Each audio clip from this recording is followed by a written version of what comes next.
የኳስ ታሪካዊ አፈጣጠርና ዝግመተ ለውጡ የእግር ኳስ ወይም ሶከር ቦል በሰው ልጅ ታሪክ ውስጥ ምናልባትም ትልቁን ስፍራ የሚይዝ የስፖርት መሳሪያ ነው። ከተነፋ የእንስሳ ፊኛ ከጀመረው ጥንታዊ መነሻ አንስቶ እስከ ዛሬዎቹ ከፍተኛ ቴክኖሎጂ ከታከለባቸው አስደናቂ ውጤቶች ድረስ የእግር ኳስ የሰው ልጅን ቴክኖሎጂ እድገት የሚያንጸባርቅ አስደናቂ ዝግመተ ለውጥን አሳልፏል። ይህ ለውጥ ጉዞ ውቡ ስፖርት የሚጫወትበትን መንገድ ቀርጾ ብቻ ሳይሆን በዓለማችን ላይ ተወዳጅ በሆነው በዚህ ስፖርት ባህል ላይ ጭምር ትልቅ ተጽዕኖ አሳድሯል። በታሪክ ሂደት ውስጥ የእግር ኳስ መጫወቻ ኳስ በየጊዜው እየተሻሻለ የመጣ ሲሆን እያንዳንዱ አዲስ ለውጥ በሜዳው ላይ አዳዲስ እድሎችን ይዞ ብቅ ብለዋል። የዘመናችን ተጫዋቾች ሙሉ በሙሉ ክብ የሆነችውንና ውሃ የማታስገባውን ኳስ እንደ ቀላል ነገር ሊመለከቷት ይችላሉ። ነገር ግን ይህ የምህንድስና ታምር የዘመናት የፈጠራ የሙከራና የቴክኖሎጂ እድገት ውጤት ነው። ጤና ይስጥልኝ የቻናሌ ቤተሰቦች፣ ዛሬ የእግር ኳስ መጫወቻ የሆነውን ኳስ ዝግመተ ለውጡና አፈጣጠሩን ምን እንደሚመስል በተወሰነ መልኩ እናያለን።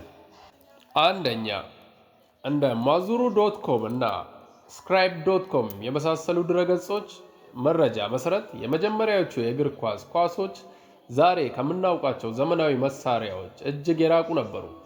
ጥንታውያን ስልጣኔዎች ለኳስ ጨዋታቸው ከተደጎሱ የቆዳ ከረጢቶች አንስቶ እስከ ሰው ልጅ የራስ ቅል ድረስ ማንኛውንም ነገር ይጠቀሙ ነበር። በመካከለኛው ዘመን አውሮፓ የእግር ኳስ ብዙውን ጊዜ በቆዳ የተጠቀለለና የተነፋ የአሳማ ፊኛ የነበረ ሲሆን እነዚህ ኳሶች ወጥ የሆነ ቅርጽ ያልነበራቸውና በቀላሉ የሚቀደዱ ነበሩ። ሁለተኛ፣ የእንስሳት ፊኛ አጠቃቀም እስከ 19ኛው ክፍለ ዘመን ድረስ የቀጠለ ሲሆን ዘላቂነቱን ለማሻሻል የቆዳ መሸፈኛዎች ተጨምረውበት ነበር።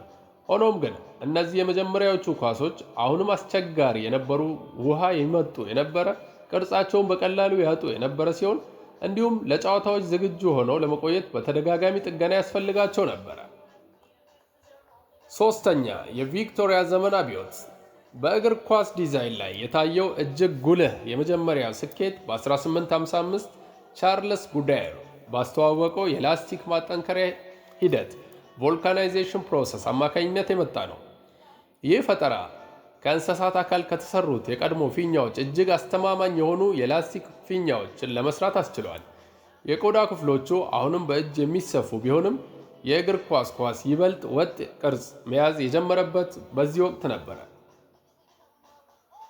በ1880ዎቹ ዓመታት ለመጀመሪያ ጊዜ ይፋዊ የእግር ኳስ መመዘኛዎች ወጡ። እንግሊዝ እግር ኳስ ማህበር ኢንግሊሽ ፉትቦል አሶሲዬሽን የተወሰኑ መጠኖችን እና ክብደቶችን አስገዳጅ ማድረጉ በኳስ ማምረቻውም ሆነ በጨዋታው ሂደት ላይ ከፍተኛ ውጥነትን አመጣ። ይህ መመዘኛ ለዘመናዊ እግር ኳስ ዲዛይን መሰረት ጥሏል። አራተኛ፣ የሰው ሰራሽ ሴንቴቲክ ቁሶች አብዮት በ1960ዎቹ ዓመታት የሰው ሰራሽ ቁሶች መተዋወቅ በእግር ኳስ ዝግመተ ለውጥ ውስጥ ትልቅ ታሪካዊ ምዕራፍ ነበረ። አምራቾች በሰው ሰራሽ ቆዳና በውሃ መከላከያ ሽፋኖች ላይ ሙከራ ማድረግ የጀመሩ ሲሆን ይህም የባህላዊ የቆዳ ኳሶችን በርካታ ጉድለቶች ቀርፏል። በዚህም ኳሷ ከምንጊዜውም በላይ ዘላቂ፣ ውሃ የማታስገባና ቅርጿን በሚገባ የምትጠብቅ ሆና ተሰራች። በሙቀት የማጣበቅ ወይም ተርማል ቦንዲንግ እና በማሸግ የመስፋት ዘዴዎች መምጣት በእግር ኳስ አመራረት ላይ ታይቶ የማይታወቅ ጥራትን ይዘው ወጡ። እነዚህ ዘዴዎች ኳስ በምትመታበት ጊዜ ወጥ የሆነ ባህሪ እንድታሳይ እና የአየር ፍሰት ተቋቋሚነቷ ወይም ኤሮዳይናሚክስ እንዲሻሻል አድርገዋል። ይህም በባለሙያ ፕሮፌሽናል ጨዋታ ውስጥ ወሳኝ ነገር ነው። አምስተኛ፣ የላቁ የቴክኖሎጂ ውህደት የዛሬዎቹ የእግር ኳሶች እጅግ ዘመናዊ የሆኑ ቁሶችን የዲዛይን መርሆችን ያካትቱ ናቸው። ጥራታቸው ከፍተኛ የሆኑ ኳሶች በርካታ የሰው ሰራሽ ቁሶችን ንብርብሮች አሏቸው። እያንዳንዳቸው ንብርብርም ቅርጽን ከመጠበቅ አንስቶ አየርን አምቆ መያዝን እስከ ማሻሻልና የኳስ ንክኪ ስሜትን እስከ ማሳደግ ድረስ የተለየ ዓላማ ያገለግላል።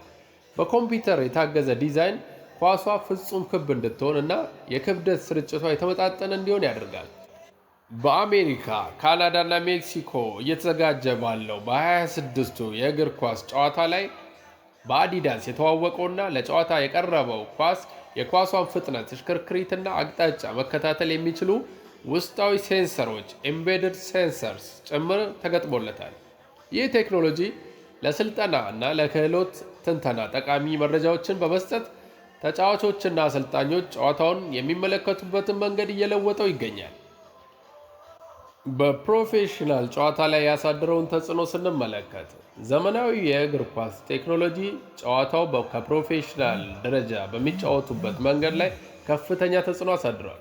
ተጫዋቾች አሁን ላይ ከፍተኛ የኳስ ፍጥነትና ይበልጥ ትክክለኛ የሆነ ቁጥጥር ማግኘት ችለዋል። ይህም ይበልጥ አስደናቂ የሆኑ ግቦች እንዲቆጠሩና አዳዲስ የጨዋታ ስልቶች እንዲፈጠሩ ምክንያት ሆኗል። የዘመናዊ ኳሶች ወጥ ባህሪ ተጫዋቾች በቀድሞዎቹ መሳሪያዎች ሊታሰቡ የማይችሉ ክህሎቶችን ፍጹም አድርገው እንዲለማመዱ አስችሏቸዋል። ውድ የቻናሌ ቤተሰቦች ለዛሬ ያስኩት ዝግጅት ይህን ይመስል ነበር። ቻናላችን አዲስ ከመሆኑ አንጻር ሰብስክራይብ በማድረግ እንድታበረታቱን፣ ላይክ በማድረግ ለሌሎች ተደራሽ እንዲሆን እንድታደርጉ እንዲሁም የደውል ምልክቷን በመጫን አዳዲስ መረጃዎች በዚህ ቻናል ላይ ሲጫኑ እንዲደርሷችሁ ማድረግ ትችላላችሁ። እናመሰግናለን።